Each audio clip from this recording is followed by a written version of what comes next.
确诊数这一天破百，也不伫疫情这严重的情形下，各地夜市依然仍是吵。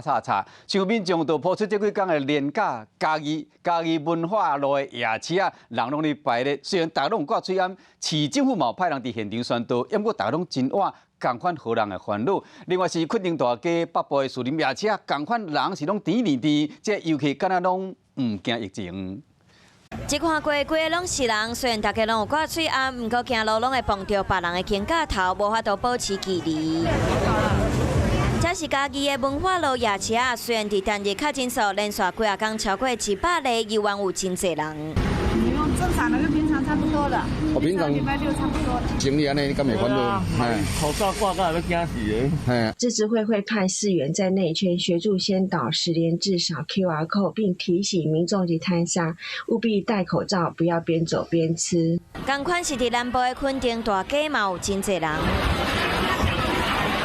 虽然大家食夜市拢会挂嘴暗，不过食物件都会甲嘴暗摕掉。现场阁有真侪人无法度保持距离。毋但南部北部的树林夜市嘛真侪人，大家敢若无因为疫情唔敢出门。凡是都是知影台湾人真爱食夜市台中就顺续甲疫苗注射站设伫夜市内底。